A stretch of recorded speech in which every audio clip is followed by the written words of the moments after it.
Hi, I'm Marcus. And I'm Nick. And we are Working Class Nerds. We're the podcast that gives you no information about your favorite information. Today is May 22nd, 2018, and you can find this podcast on Buzzsprout, Google Play, Apple Podcasts, and now Stitcher. And you can find me on Twitter at MarcusB814. You can find me on Twitter at Nick Vern, NickVern. So in this special off-week episode, we're going to discuss Marvel's Avengers Infinity War. Obviously, spoilers are ahead, so if you haven't seen the movie yet, we highly recommend going to see it before listening to the second half of the podcast. Spoilers. Where we'll be talking about Infinity War. Spoilers. Also this week, we want to welcome Ariel to the show. Ariel is a huge fan of the Marvel Cinematic Universe, as well as all things nerdy. She's also a bit of a podcast aficionado, and she's going to help us break down the movie, as well as share her opinion on the Marvel Cinematic Universe. Breakdown. Hey, Ari, thanks for coming on the show. Tell us a little bit about yourself and what you've been up to this past week. Hey guys, so I'm currently home from college on summer break.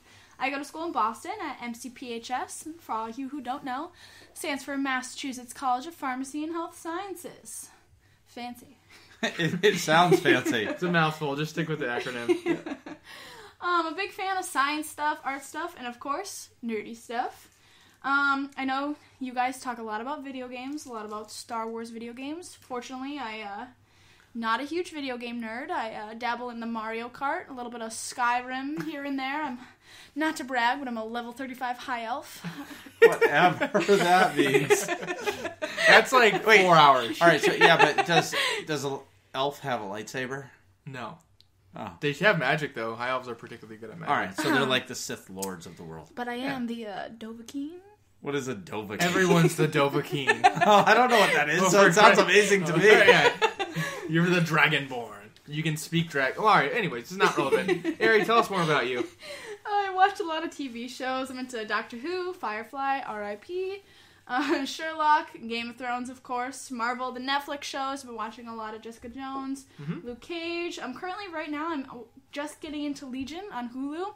That's a mindfuck of a show. That is a really fucked up show. Yeah, highly recommended to everyone. On YouTube, I kind of watch a lot of educational information videos. I'm just thinking about what the hell was that thing called? You are listening to this. Oh. ASMR. Yeah, ASMR. Tapping on a book. You're going to fall asleep while I tap on a book. Yeah, it's just the dumbest thing I've ever heard. That was Ari tapping on her glass. So what is TED Ed? TED Ed it's kind of like it's like super nerdy. It's like informational. They have a lot of riddles and stuff. It's educational TED Talks, basically. Well, we just had a TED on our show, and he wasn't talking education. He was talking Star Wars: The Old Republic. Yeah, and telling my ass to hurry up and start playing. Clearly. Yeah, but I do watch a lot of YouTube, watch a lot of Phil DeFranco, What Culture, TED Ed, like we were talking about. Yep. BuzzFeed Unsolved, I've really gotten into that. New Rockstar, SciShow Space, Seeker, all of those nerdy stuff. Is it crazy that I have no idea about any of that? I don't either. All right. And then for podcasts, I, of course, listen to this one. No, you don't. Don't lie. Don't lie. No. You don't have to lie at all. You click on it, you listen to it for about 12 seconds, and you shut it off. You hear us say, we're the podcast that gives you and you're like, next podcast. You're like, I didn't mean to listen to this. Click. Yeah, exactly. To be fair, I listened to it for 2 minutes, so you guys get the view. Okay? Oh, thanks. That's all we care about. But the big podcast that I've been into a lot recently is the Only Stupid Answers podcast. It's by two guys, DJ Waldrus and Sam Basher. They are two guys from the old YouTube channel SourceFed, and they talk about a ton of nerdy stuff. It's the best damn podcast you can put your moist little ears into. And if any of you guys watch that show, you'll know what I'm talking about. All right, I don't, so I have no idea what that means. I have no idea what that means. I just know you use the word moist, and it's kind of a gross word. Yeah, whatever. Moist. So, Nick, what have you been up to? This show's going to shit. Well, anyways, back to our regularly scheduled programming. In the past week or so, I mentioned on here that I'll be starting to play SWTOR, which is true. It's about fucking time. It's exciting for all the obvious reasons. Ted, who was our guest last week and is the host of the State of the Old Republic podcast, gave me a giant shout out and a little bit of ball busting in his most recent episode on his podcast. He mentions my Twitter handle, which I said at the beginning is @NickVern, and he started up the hashtag SOTOR Tips for Nick. So I'm welcoming any and all starting tips. I know some of the folks in Marcus's raid team and guild are waiting with bated breath to see which class I start out with, and Dr. Sotor has been trying to use my personality type based on a Myers-Briggs test to analyze which class I'm going to pick to start out with, which is obviously really cool. Now, what is your Myers-Briggs personality type? It's INTJ. You know, it's funny. I'm almost the exact opposite as ENFP. Well, you didn't mention Ariel is my sister and Marcus's other cousin, FYI, which makes sense that we're complete and total opposites as far as personality goes.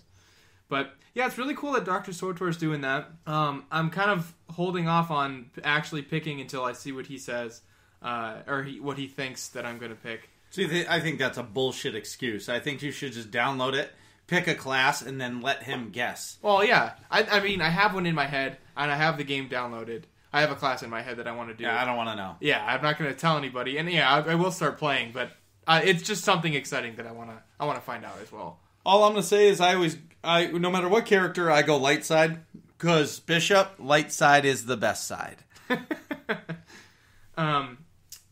Like I just said, I did finally download the game, but I haven't begun any of the character creation stuff yet. But beyond that, I'm just really looking forward to breaking down Infinity War. So, Marcus, what's been going on in your life? We took Ted, last week's guest, to the Gods from the Machine, because when anybody says they haven't beaten that op, I feel obligated to take him with us. And we took he beat the first two bosses prior to, and then we went through the whole op, we killed Isaacs, he got the win.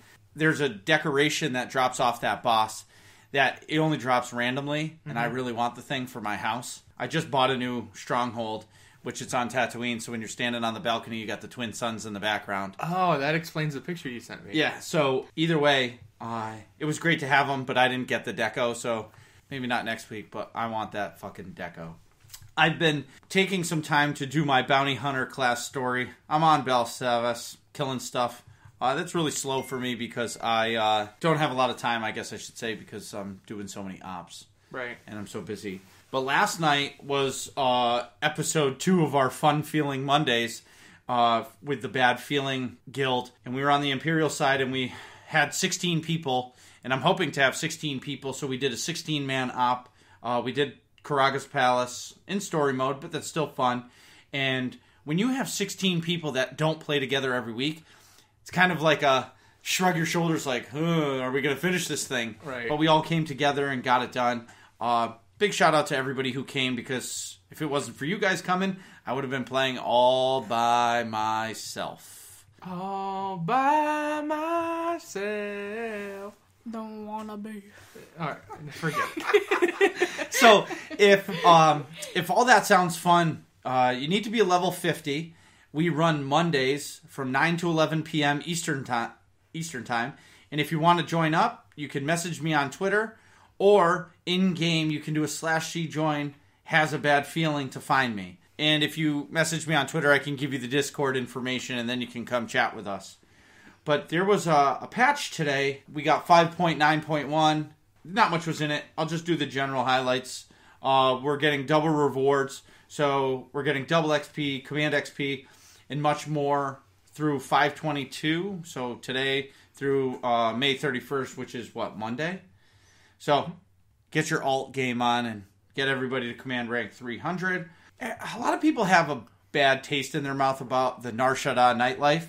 I love it because I get to go to a casino and spend a bunch of credits and try to win some sweet mounts, decorations, stuff like that. Mm-hmm. So that's back. I'm excited. Now I can spend some credits.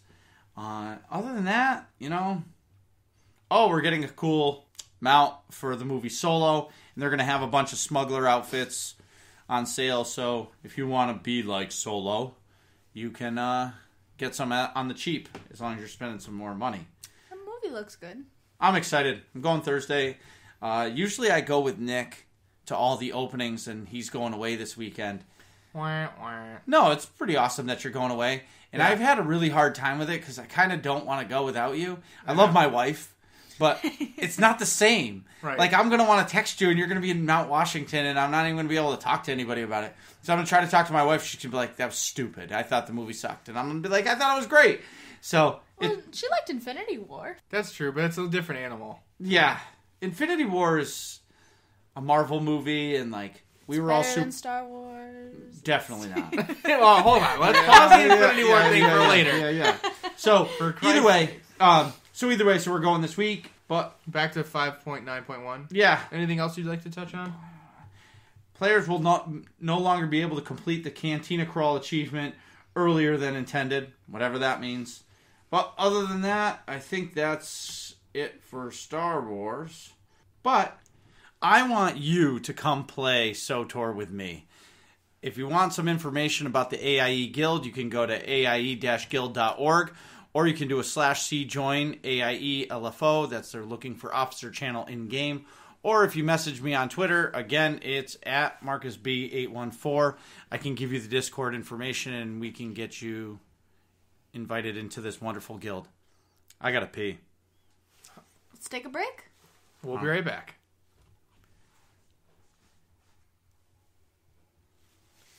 And we're back. So here's your last chance to hit that pause button. Spoilers! As I was saying. Last chance to hit that pause button before we start in on the spoilers. Spoiler! Wah, wah, wah, wah. So, in the past, when we at Working Class Nerds have done movie breakdown episodes, we've sort of gone through the plot of the movie and just commented on what we did or didn't like. And we've revisited some of those episodes and didn't really like the format so much. So, this episode, we're going to structure our discussion a bit differently. Since you really should have seen the movie before listening to this, we're just going to offer our analysis and opinions on, in no particular order, as far as the movie's chronological, scene order, and as well as speculate as to where the Marvel Cinematic Universe can go from here. That being said, let's begin our initial impressions. Begin with our initial impressions on the movie. I thought it was great. I really enjoyed the overall darker tone throughout the whole movie. Before they even got to the famous tragic ending. I love the story arcs of the characters and how thoroughly they developed the threat that is Thanos. That's a big criticism of mine from previous movies, like, from DC and stuff like that their villains just don't seem that menacing, like Steppenwolf in Justice League. I've said this a bunch of times, I didn't really like him at all, where it's Thanos, you know the stakes, you can see how powerful he is. He kicks the shit out of the Hulk right in the first couple scenes. Oh my god, yeah. That was... Opening up to that was like, oh shit. Yeah. And he didn't even have that many Infinity Stones yet. But anyways, overall, I enjoyed the shit out. I really enjoyed the movie. I really liked it. Thank you, Marcus. It was... I enjoyed the movie. I don't break this stuff down really well, so I can just say that when I'm sitting next to my wife and she's laughing out loud sitting next to me watching a movie like this, that's how I can tell it's a good movie. Yeah. I think it's really cool because it's kind of brought together this like subculture of nerd that was so exiled for so many years. Kids got the shit beat out of them for liking comics. Marcus would know every day at school. He was raising his hand, but you couldn't see. And now just everyday normal people who have no insight to the comic book world are watching these movies, really enjoying it and laughing at it. It's awesome. I love the movie. There was a kind of a part in the middle of it where I started to realize how long the movie actually was. Kind of dragged on. There's some parts where I was like, oh wow, this is like a 3-hour movie. Yeah. But it said once the action started picking up again, loved it. Loved the character development. I think that's really something that the Justice League is missing, is like the whole background with the characters. You really like feel for them and get attached to them, especially when they die. Well, dun. For me, I think where DC goes wrong is they need to stop with the origin stories. It seems like every movie they come out with, it's an origin story. Everybody knows how Superman came to be. Everybody knows how Batman came to be. I can understand introducing Aquaman, but he was the best character in all of Justice League. Yeah. And Wonder Woman had her, so I just felt like that was a good tie-in, but they need to stop with the origins and just get into a movie. Yeah. And put some thought into a villain. Like Heath Ledger as the Joker was the best villain ever. Yeah, for DC movies. No. Definitely. It could be ever. Great ever. argument for ever.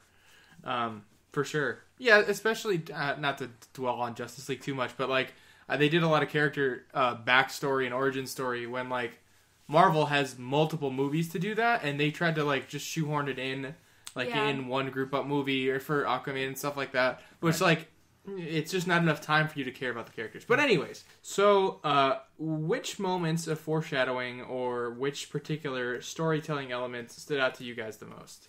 Ari, do you want to start? I think the biggest moment to me that as soon as I clicked, I was like, oh, he's up to something, was Doctor Strange. As soon as he looked looked into the future, and he saw that there was only one outcome, I was like, oh man, really, stakes are high. But he knew exactly what to do. And then as soon as he gave the time stone to Tony, it kind of set up as for us to kind of be like, what is he doing? He just met Tony Stark. They're supposed to hate each other. Yeah, because they have similar facial hair. They shouldn't like each other. Why is he giving up the time stone to save Tony Stark? But then if you think back, he knew what the one outcome was to make this okay, to make them the Avengers win. Avengers on the upper half. So he probably knew that Tony Stark had to be alive for this to work at all, and that he wasn't the one to be the hero in this situation. Right. So I think that really stood out, and that really foreshadowed. It's like, yeah, Doctor Strange. That's cool. Represent the doctors up in here. Yeah, I think, I like Doctor Strange. Marcus, what did you think?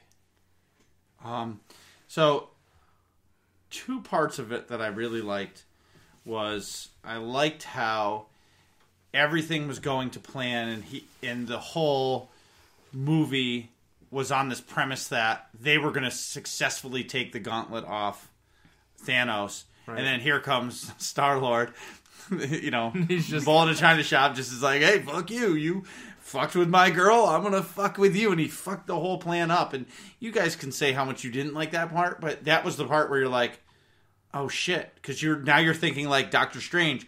Did he see that? Is that a part of the one thing that won? Yeah. Did something go wrong? Yeah. Did Tony Stark get stabbed? And that's in the part where he saw the end. Because at the end he said, now we're in Endgame. So clearly everything that happened, what already happened in his. In his vision, yeah. Exactly. Correct. See, for me, I thought this one part was really cool. There's a subtle detail in the ending that really stood out. In the first shot we see of Peter Parker, it's a shot of him on the bus, and the hair on his arm is standing up, which signifies that his spidey senses are tingling. Spidey sense! And, the threat that he's detecting is that ship that lands in New York, which has, the Children of Thanos, or whatever their names are, on it. And then in the end, Spider-Man is the only person that we see get, dustified, so to speak. They die via Thanos' snap. But he's the only person that knows that it's going to happen before he starts disintegrating. And it's almost 30 seconds before it starts. And I think that's his spidey senses going off. It's his spidey senses tingling, saying something's not right. And that's why he has so much time to have that heartbreaking dialogue between him and Tony Stark. And I just thought it was an interesting detail that they opened with the spidey senses, and then also, for Peter Parker, and then also closed his arc, again, with the spidey senses. It's just a cool little detail that I didn't notice until I was dwelling on it later. I was like, oh, why did he have so much time? And I was like, oh, he knew ahead of time from his spidey senses, and even within the same movie, that that's a factor that he has. That's the first shot you see, is his hair and his arm standing up. Yeah, it's really interesting. I never even thought about it or gave it that much thought. I just saw all the Spider-Man memes afterwards. Right. Mr. Stark, I don't want to go. Right. So, for you guys, which character was your favorite in the movie? Oh, hands down, Shuri. Oh my god. She was my favorite in Black Panther, and she's such a badass in this movie too. She kind of reminds me of myself as the cool, smart little sister that actually gets shit done. But as opposed to what? The dumbass older brother who freezes when he sees a pretty girl. Cough, cough, opening a Black Panther spoilers. Ouch. Anyways, my favorite part with her in this movie was when Bruce Banner was explaining how he wired the Mind Stone into the neurons, or each individual neuron in Vision's body, and Shuri was like, why didn't you, like, connect them to a central panel or something to that effect? And Bruce was like, I didn't think of that. And I don't know, I just thought that was so cool, because she's supposed to be this young girl, and she's in charge of all, like, literally the greatest technology in the world. Right. In the Marvel Cinematic Universe. Yeah. Such a badass. I love her. Well, for me, it's Iron Man all the time. Every day. All day. All day, every day. We have a crazy connection, me and Tony. Yeah. You know, but the part for me is he always organizes and he fucks up everything, so I can relate to it completely. Like, I'll organize everything and then I just fuck it up. Have an excellent plan and then screw it up. The biggest thing is, for me, why Iron Man was so critical is because he said, well, we're not going to wait for Thanos. Let's bring the fucking fight to him. Yeah. And everybody was like, wow, that's a great idea. We hate you because you're a fucking asshole, but it's a good idea. Yeah. Let's go. Yeah. So for me, Iron Man. For me, as far as my favorite character, I was actually walking out of the theater and thinking, man, I really like Doctor Strange. And I liked him after watching his, his solo movie. Marcus just did the circular hand motion. That was awesome. But I was walking out of the theater thinking, man, I really like Doctor Strange. I think he's my favorite superhero. And it's obviously his powers are really epic. You know, he's the, I forgot his title now, but he's got all the magic superpowers, the portals. He's got. You have a boner for doctors.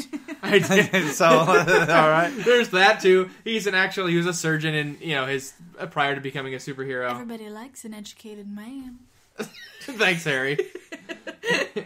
And I just thought he was awesome in this movie too. It was pretty cool how you see like him and Tony Stark have really similar personalities and giant egos, and obviously they clash. In this movie. So, which character death or dustification, so to speak, hurt the most? For me, I have the giggles, and we're talking about death. All right. For me, the one that kind of like hit me the most, which I don't think it hit me until afterwards when I really thought about it, was probably Gamora's. So her entire plot line of this movie was really disheartening and really sad. First you get a glimpse of how she became one of the daughters of Thanos, and how half of her planet was wiped out in Thanos' plan, and she was forced from her mom. And then facing her sister, who was tortured all of her life because of her. And her sister is all robotic parts, because every time Gamora acted out as a child, Thanos replaced a part of her sister with a robotic part. That's just so sad. Yeah, and then, when going into Thanos to try to find the Soul Stone, she genuinely believed that Thanos didn't care about her, that he couldn't sacrifice anyone because he didn't actually care for anyone, but he cared for her in a weird, I killed half your planet and all of your family, so I'm your father kind of way. And I don't know, it was weird that she genuinely didn't believe that he cared about her, but he did in a such a sick, strange way. Yeah. I was surprised at that too. But like, I was thinking the same way Gamora was. I was like, oh, sweet, she's gonna escape out of this. And then the longer the scene went on, like as she's kind of monologuing and like saying like, "Ha, you don't care about anybody. Fuck you." I was like, oh shit, because Thanos started to tear up, and I'm like, oh my god, he actually does care. Are you kidding me? Yeah. And then he sacrificed. Which I thought was cool too, because it really made him such a dynamic character. Yeah. Because a lot of you see these superhero villains who are so evil, doesn't care about anything. They're pure evil, and that's it. Yeah. Some men just want to watch the world burn, kind of thing. But Thanos really had the emotions in this, which is cool. I just wanted to punch him in his jaw. Just like his ball sack jaw. Yeah. Peter Quill. You say you're like Iron Man. But you're a little more like Star-Lord. Just guns blazing. Yeah, but that's Iron Man. Yeah, to but the fullest. That's true. Yeah, similar. So, I'm going to say the first part that bothered me the most of the whole movie was when Iron Man got stabbed, because I was like, no. Yeah, that's your guy. This is not how... what's his name? Tony Stark. Yeah, but what's his real name? Oh, Robert Downey Jr. How he dies out of the Iron Man out of the Iron Man series because it's inevitable that he's not going to be Iron Man, right? Right. They're going to bring a new guy in eventually because he's getting old, right? Sure. So Maybe not a new Iron Man, but they're definitely probably retire Robert Downey Jr. Yeah. that's what I'm saying. A new Iron Man. Yeah. No, probably not. I think they're going to retire the character. No. I don't know. No way. I think somebody else will suit up. Maybe it'll be no. They Jim have to. Pepper's There's kid gonna or be something. Yeah, but there's going to be way too much money to not have an Iron Man. I don't know. The last Iron Man movie didn't do too well. Well, it's because it was terrible. Oh yeah, I think they're gonna make way for a lot of new. I don't know. Well, anyways, moving on. So anyway, that hurt, but really, truly, as Nick alluded,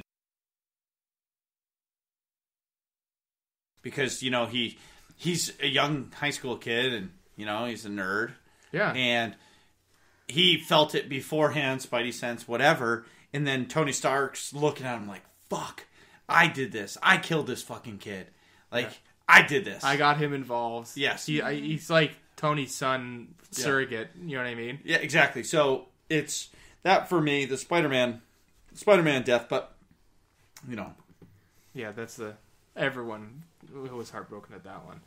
For me, I'm going to go a little unconventional here and say Loki's death. It was right in the beginning of the film, and it was just really like a punch in the gut.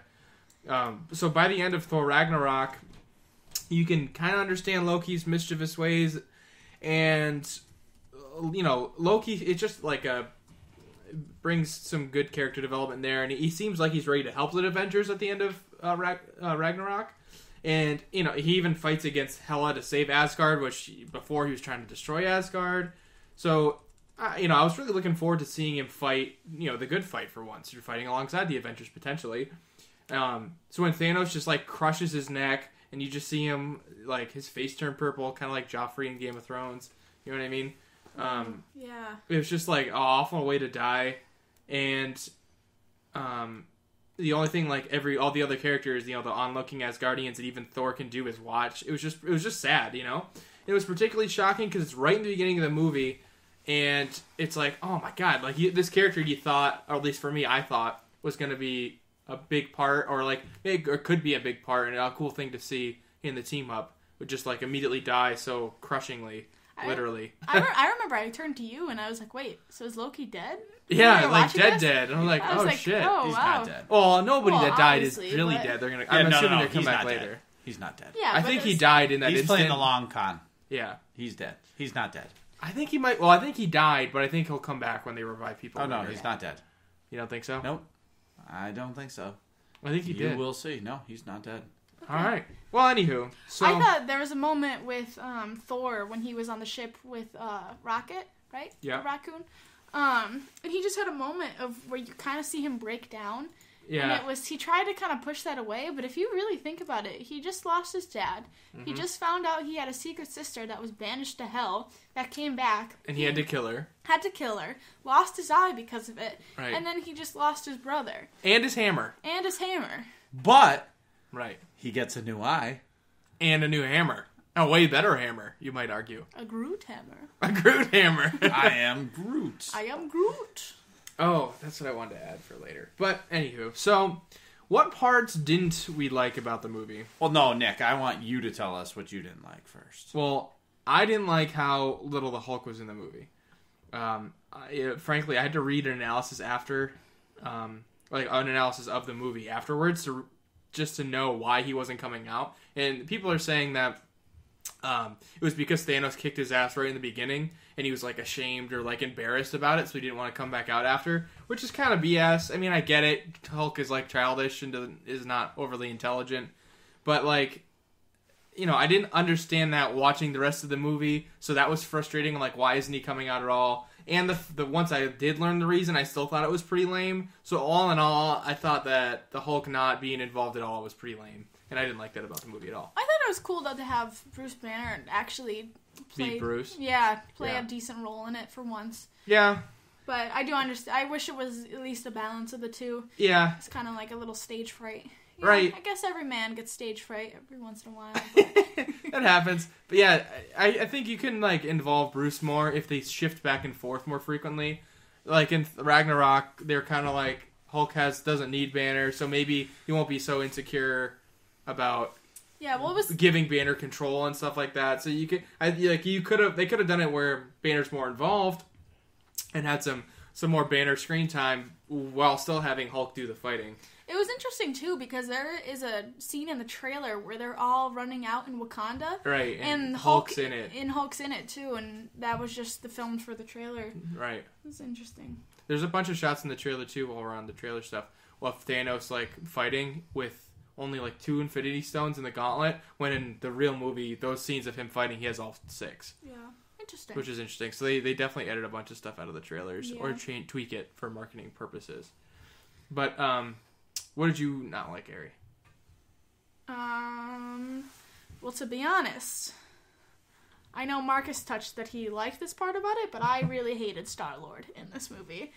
I thought the juxtaposition of the Guardians and then Sulky McSulkington, Captain America, was such a weird contrast in it. I mean, I loved them. They all came together really great. But it was just so funny to have the serious Captain America, Black Widow, Bucky Barnes, blah, blah, blah. And then the Guardians of the Galaxy. La, la, la. Yeah. But really I hated when Star-Lord punches Thanos when he realizes that he killed Gamora when they're trying to get the glove off of him. Oh my god, that scene took me out of the movie. And I understand that he's supposed to be the goofy captain and that human emotions trying to get him, worked up. He's gonna do something, but I wish they did something cool with it. That is fucking cool. He punched him. He lost the love of his life to this fucking dude, and he punched him in the face because he couldn't control it.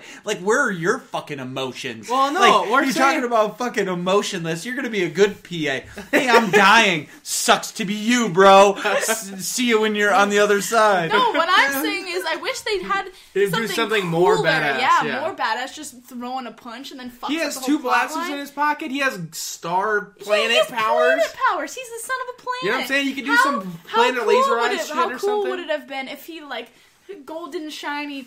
You kill my wife, I'm gonna punch you in the face. Yeah, but you don't have planet powers. And that's why you're Star-Lord. Or blasters. Well, whatever. Fuck it. That's all she's saying. It wanted something. If you're gonna have him react emotionally and go out of control, at least make him. That was the purest human reaction. Yeah, but when somebody gets mad or upset, they punch somebody. Right, no. but he has more at his disposal to be extra mad with. You know what I'm saying? It's like I don't know, the Hulk or Banner getting mad and not turning into the Hulk.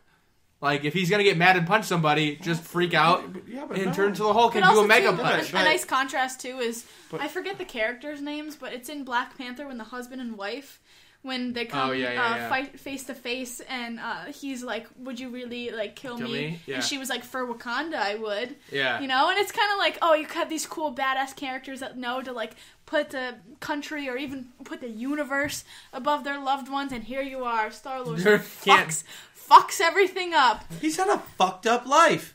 And he finally everyone's had a fucked up life, alright? That's no excuse. No, it is. He all of his emotions came out. And he punched him in the face. I'm not mad at the punch in the face. Punched him right in the dick chin. I thought it was more of a ball-chinian chin. Whatever it is. I just wish it was cooler. They could have made it cooler. Yeah, I hear you. Well, either way, the only part that I didn't like was when, in the beginning of the movie, when Thor and Loki are on the ship, and Thanos is, one of his hands, he has the, the gauntlet on? No, the telekinesis power. Where he was moving metal. Reality, and he tied up Thor in the metal, and then he was like, shut up. And he put the metal across Thor's mouth. It's like, fuck you, Marvel. He's the god of fucking thunder.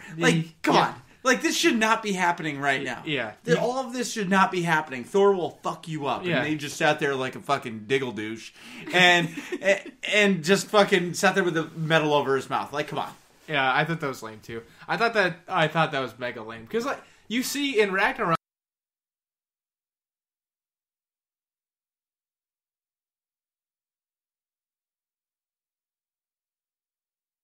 it's anybody. I think you see a flash of lightning in his eyes when he attacks Thanos, but I didn't really see him electrocute many people. No, he has that huge scene in Wakanda. Remember? Oh yeah, he comes down and wipes out a bunch of. Yeah, that's right. But it's true. It's not till later that you don't see all of that come out, and I wonder if it's just emotional shock, if we're going to talk about pure human emotions, of just watching his dad die and just had to kill his sister, and now this guy comes in too. It's just a lot to take as a person. Search your feelings. You know it to be true.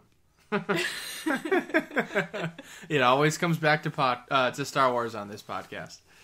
So the thing about Thor is he's such an epic character, and I feel like everybody was just down in the whole movie.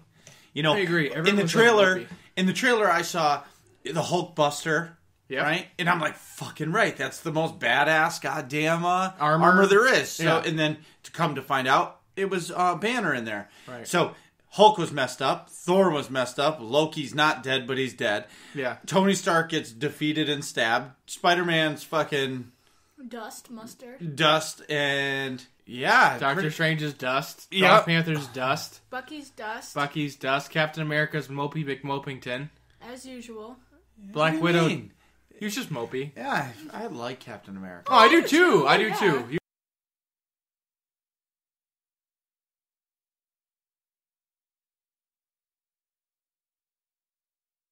Biggest impact on the upcoming films, Ari? Captain fucking Marvel.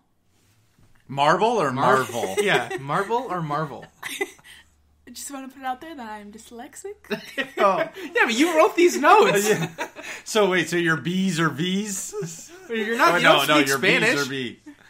It's very complicated with their last name. I won't lie. All right. Anyways, so what do you mean by that? I'm so excited. I love the last ending clip for all the Marvel films. They showed her little logo in the end credits, which I thought was so cool, so excited. She's probably one of the most powerful characters in the MCU. Just want to emphasize on she is one of the most. Marcus thought that Captain Marvel is going to be a male, because in the 1960s comics he is a male, and that's the last time Marcus checked in with Captain Marvel, so he was a little confused. That's why Aries like there's no confusion, digging him a little bit. No, there's no confusion at all. He was a dude the last time I read a comic with Captain Marvel in it. But now it's 2018 and Captain Marvel is a girl. Well, that's okay. She can be a girl all she wants. Just in the comics I read, it was a dude. So. Anyways, excited for that. Her movie is set in March of 2019. It'll be like her origin story. She's starring Brie Larson, which I'm so excited because that actress is very talented. Mm-hmm. And it's kind of going to explain like why she's been MIA from all the past fights up until now. Yep. And then we saw like the ending credit with Nick Fury calling her in. Yep. The greatest guy ever. Yeah.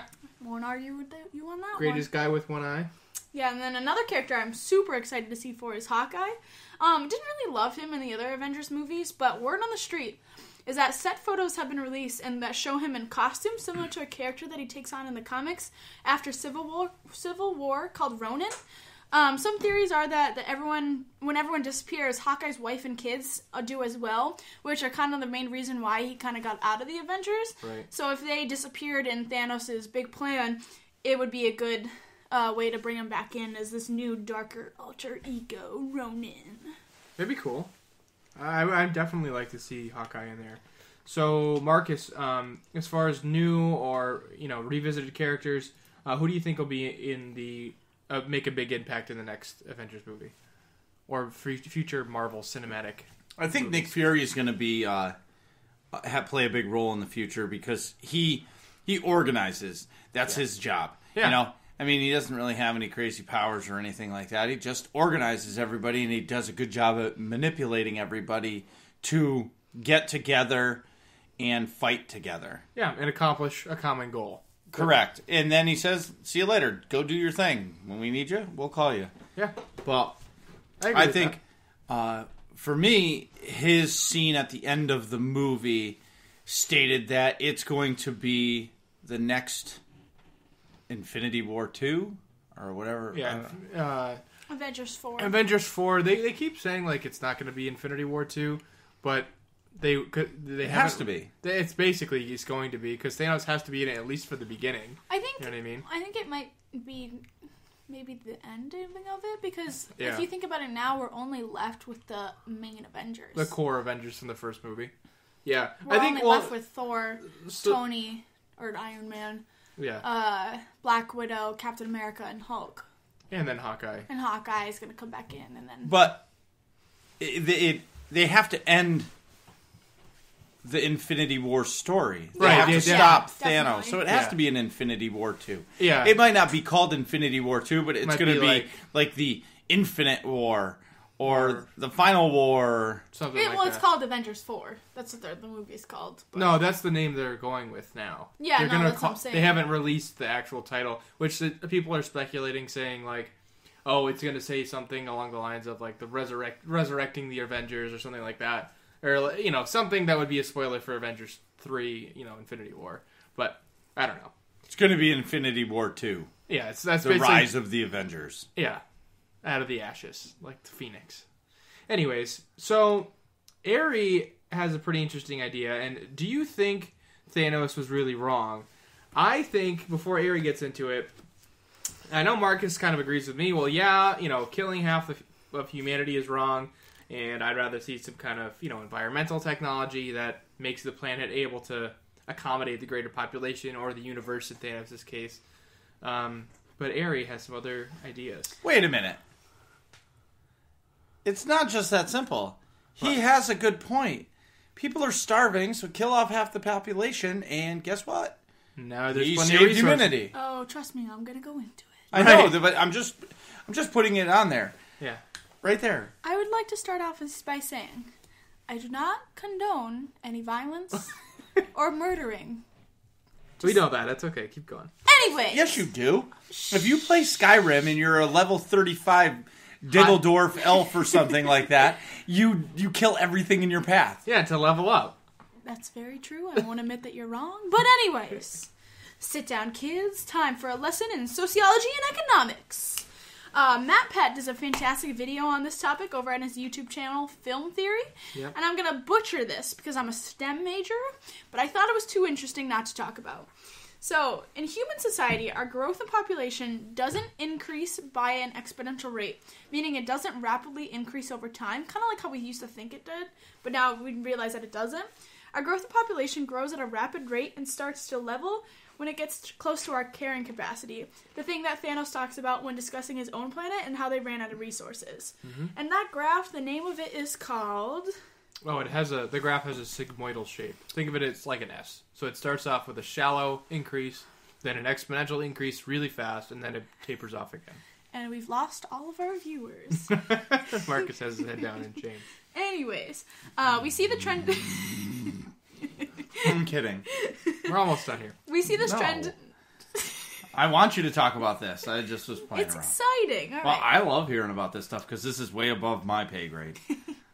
Anyways, we see this trend in our lives back in the day when it was more beneficial for people with large families, more people to work for you, and more chances of some of your offspring to make it in the long run to care for you when you're old. So basically, like, more kids you have, the more people you have to work for you on the farm. Right. But nowadays, it's economically, people can't afford big families anymore, and with the modern medicine, most people live past childhood, so you can get away with having 1 or 2 kids that are going to live to be an adult and take care of you. Mm-hmm. The human race's estimated carrying capacity is about 11 billion, but scientists are seeing the population to start to level out now at around 7 to 8 billion. Like we said before, with our lives, you just really can't afford to have big families. Mm-hmm. Now, if the growth of our population grew exponentially, and Thanos continued with his plan to wipe out half of our race, the population would still continue to grow rapidly, and at a certain point would reach back up to that carrying capacity again. So it would just kind of knock it down a little bit and just kind of delay us getting to the our carrying capacity. But because we are at that sigmoidal, our growth is the sigmoidal shape. Mm-hmm.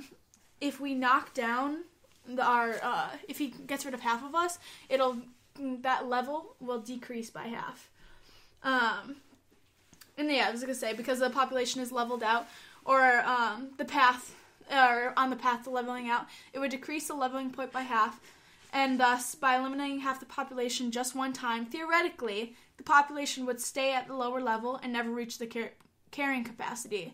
Now, this sounds really hypothetical, but we've actually had a similar situation happen in human history. During the Black Plague in the 1300s, a third of European population was wiped out by this disease, by the Black Plague that was carried over by the mice. because the population increased by such a dramatic amount, farmers didn't need to farm as much because there were less mouths to feed, so the land became land for cattle, meaning that prices of meat went down, prices of houses went down because there were just not enough people to fill them, and therefore the overall economy just went up, people got paid more, and really for the people who were able to survive the Black Plague, their lives kind of got better. Ish. So I kind of see where Thanos is coming from. All I heard out of all that was steak prices are going down. I think these guys that control that market, that sell meat, they need to get their shit together and lower the prices and, get us better prices on chicken and beef and seafood. And those directors of grocery store. Norm. Anyways, back at the ranch. So, what do you guys think is going to happen after this with the MCU? So, in other words, how will they bring back all the dead characters? Well, I think Captain Marvel's gonna do a loop-de-loop and pull, steal the glove, and fix everything because she's a female. So anyway, Marcus, what do you think? all right. They go back in time. Yep. Bam. Everybody's alive. End credits. See ya. That's it. They just go back in time and ignore the future timeline. Yeah, it's because that's what they did to Vision, right? So Thanos, Oh, right. Vision's I girl. did that part too. No Yeah. way. Vision's Scarlet girl, Witch. she straight up killed him, and she's like, "I'm doing this for the greater good," and he's dead.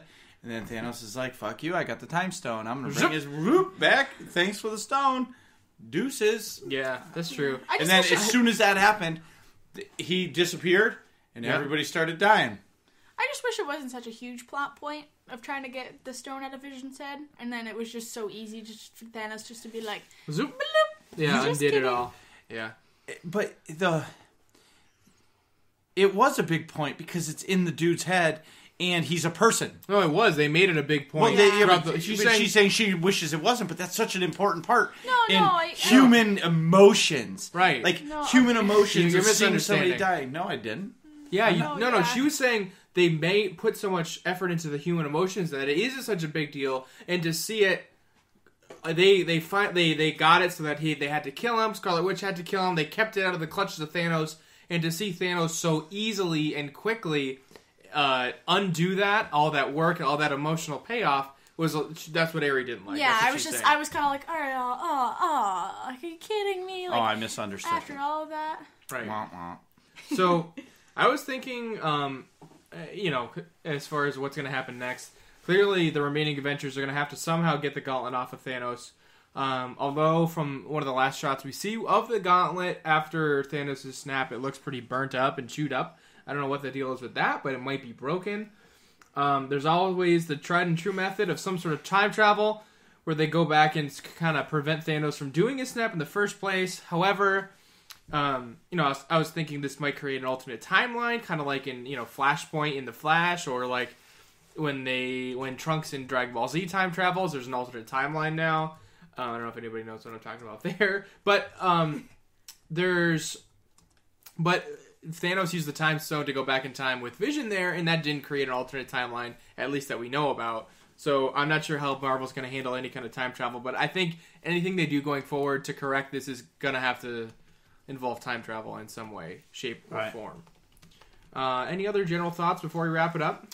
I'm very excited for Adam Warlock. Oh, you sure he's going to be in it? Yeah, well, because at the end credits of the second Guardians of the Galaxy movie, you see the chamber, because Adam Warlock doesn't really die. He's kind of like it's almost like a Doctor Who in the sense. Yeah. So he goes back into this chamber, kind of re-heals himself, and comes back out. And the Like ending, Luke, sort of, kind of, one of those types of chambers. Back to the tank, is that what you call it? Yep. I got a little Star Wars street cred there. Sure. Not a lot, but a little. But he goes into the chamber, kind of re-heals himself, comes back. He's better than ever.